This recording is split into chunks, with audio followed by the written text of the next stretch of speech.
In 1991, in the heart of Lower Manhattan, construction crews began digging the foundation for a new federal office building at 290 Broadway. To reach solid ground for a modern tower, they had to go deep, down through layer after layer of the city's past, 30 feet below the modern street. And down there, in the dark earth beneath one of the busiest cities on earth, they found the dead. Not one or two, grave after grave after grave. By the time the excavation was done, the remains of 419 human beings had been lifted from the ground beneath Broadway. To dig down through 30 feet of Manhattan is to travel backward through time. The upper layers hold the debris of the modern and industrial city. Below that lies the 19th century.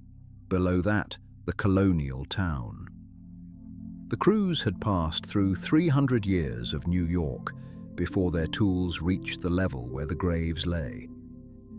A depth that is itself a measure of how much history had piled up on top of these people, and how deeply they had been buried by the city that grew above them.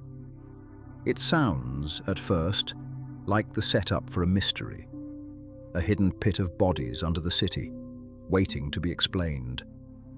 But that is not what this is, and it is important to say so clearly and with respect, because the truth is heavier than any mystery. These were not anonymous victims of some dark secret. They were the resting dead of a known place, a sacred place that the city had built over and chosen to forget. The African burial ground, where the enslaved and free Africans who built colonial New York laid their loved ones to rest. What nobody could quite explain, or had wanted to face, was not who these people were. It was how a nation had managed to forget them. How a burial ground that once held thousands, that was marked on old maps in plain ink, that lay at the very foundation of New York City, could vanish so completely from memory that its rediscovery came as a shock. The graves were not the mystery, the forgetting was.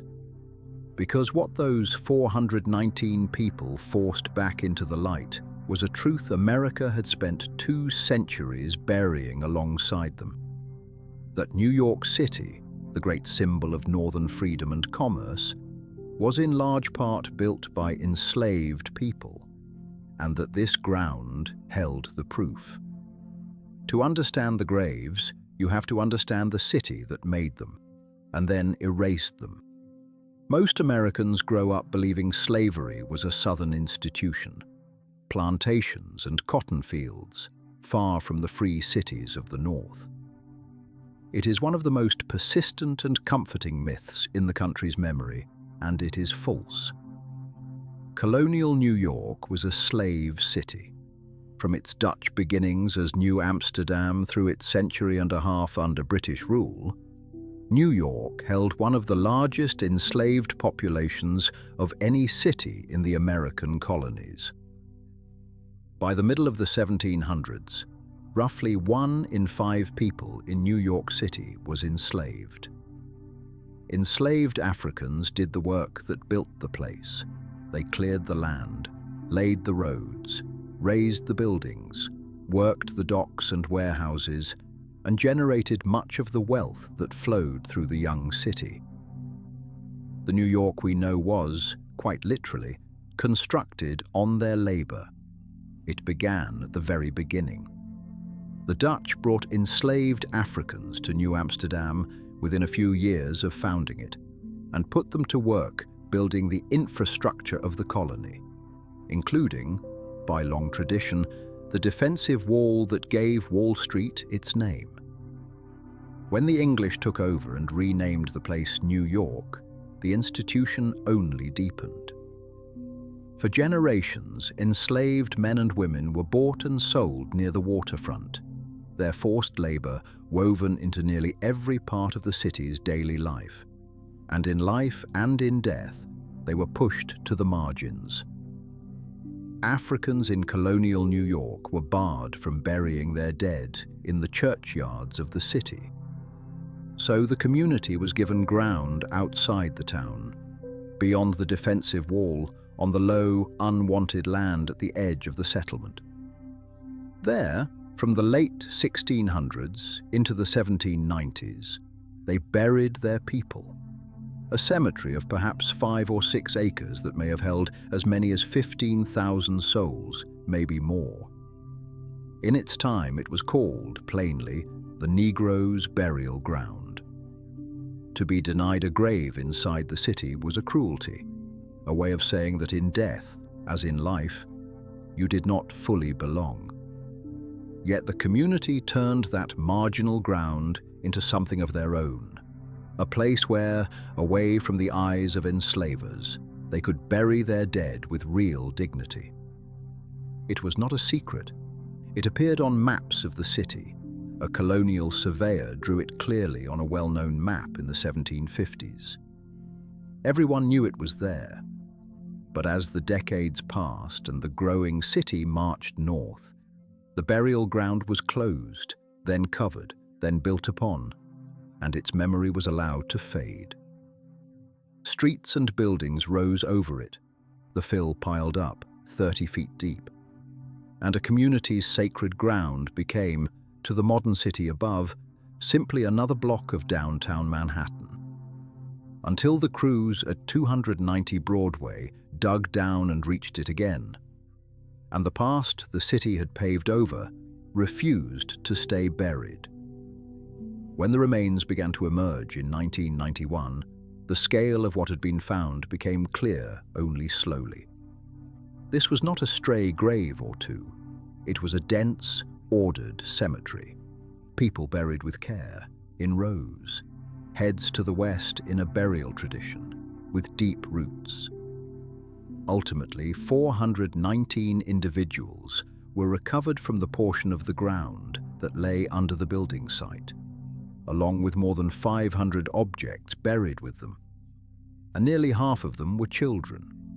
Of the 419, close to half were young ones, some of them infants, a fact that tells you, before any laboratory study, something devastating about what life was like for enslaved families in this city. These were not soldiers or elders who had lived out their years. They were, in overwhelming numbers, the very young, dying in a place that worked their parents to the bone. The care in the burials spoke as loudly as the numbers. These were not bodies dumped into a pit. They were laid out with evident love, wrapped, coffined, arranged with intention, sometimes with a few precious objects. Even under the crushing weight of slavery, this community had insisted on giving its dead a proper farewell, keeping rituals carried across the ocean from Africa. Every careful grave was a small act of defiance against a system that treated the living as property. What happened next became a turning point in how America treats its buried history. The federal agency overseeing the project initially moved to press ahead, to study what was necessary and continue building the tower. But word spread through New York's African-American community, and the response was grief and then fury. These were ancestors.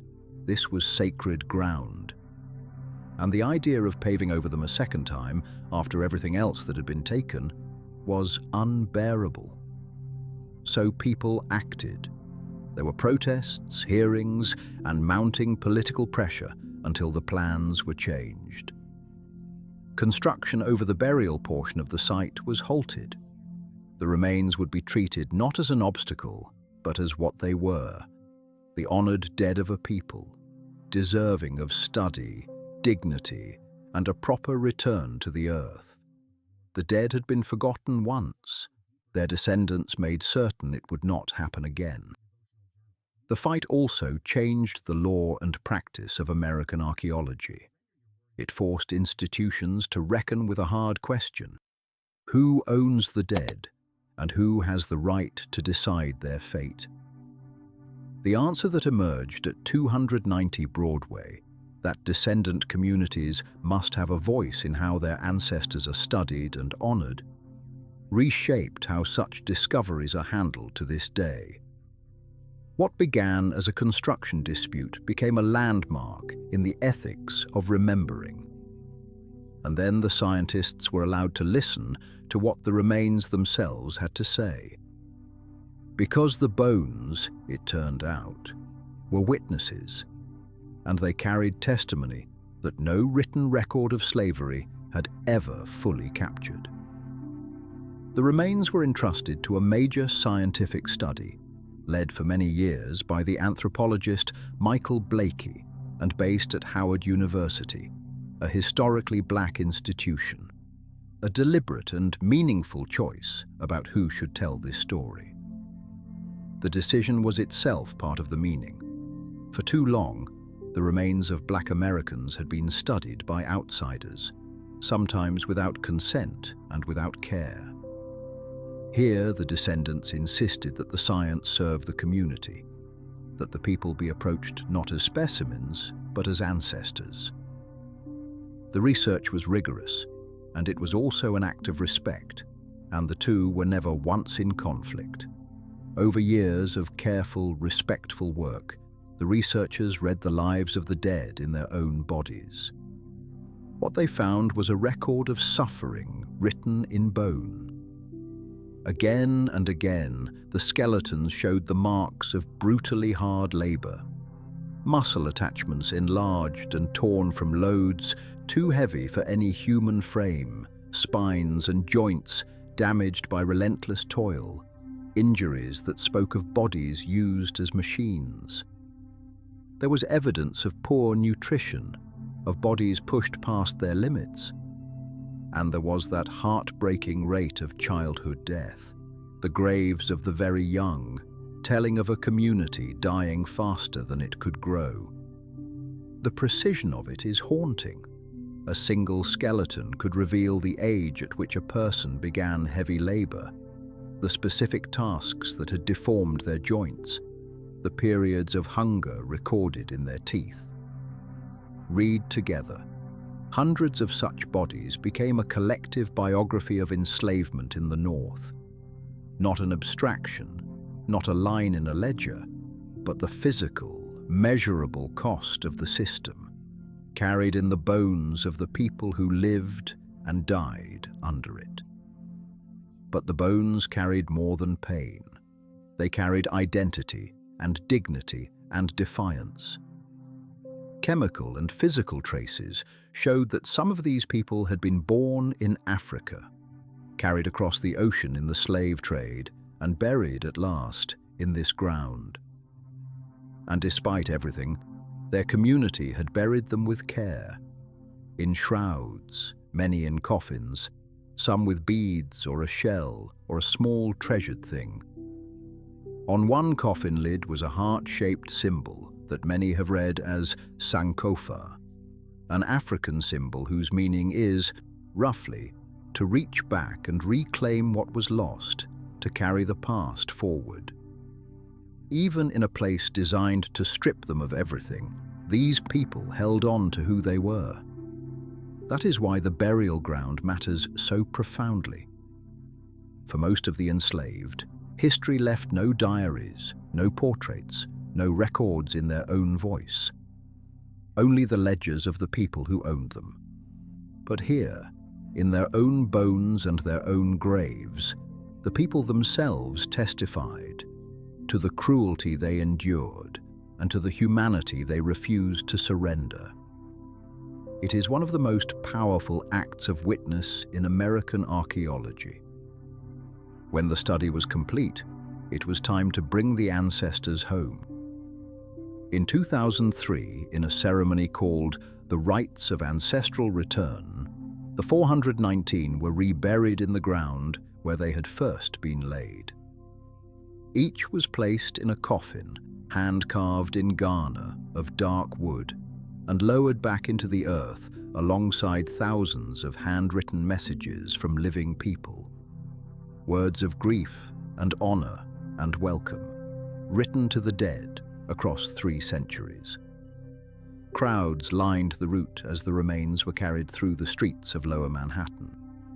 People wept for strangers who were also, in the deepest sense, family. It was a funeral 300 years overdue. The choice of Ghanaian coffins was deliberate and profound.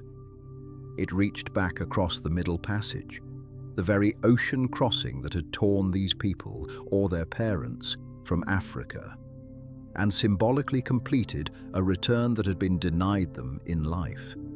In death at last, they were carried home, not to the continent itself, but to a resting place their own descendants had reclaimed and made sacred in their name. And the ground was made sacred again, in public and for good. In 2006, the site was proclaimed the African Burial Ground National Monument, a permanent memorial in the heart of Manhattan, with a place for reflection above the graves and a visitor center telling the story of the people who rest there and the city they built. What had been an anonymous construction site became a national shrine. Standing there today in the quiet of the memorial while the traffic of Lower Manhattan rushes past, it is impossible not to feel both the strangeness and the justice of it. On some of the most valuable ground on earth, in the shadow of courthouses and office towers, the nation set aside a place not for commerce, but for remembrance, a permanent admission, in stone, of a history it had tried for centuries to keep underground. So come back now to the question in the title, to the idea that nobody could explain what was found 30 feet down. In the ordinary sense, it was explained easily enough. This was a colonial cemetery, documented and known. But in the deeper sense, the one that matters, the words are exactly right. Because what came out of that ground was something America had never been able to explain away, only bury. That the freedom and wealth of the North were built, in part, on stolen lives. That a great city had risen on the labor and over the graves of enslaved people, and that it had hidden this truth so thoroughly that it took a bulldozer to bring it back. The 419 who were found are only a fraction. Thousands more still lie beneath the streets and buildings of Lower Manhattan, in the rest of that old burial ground, unmarked and unmoved, part of the foundation of the city in a way no one intended and no one can now ignore. They are not a mystery. They are a memory the nation had refused to keep, returned, at last, to the light and to their rightful place in the story of America. What the crews found 30 feet down was not something no one could explain. It was something no one could forget again.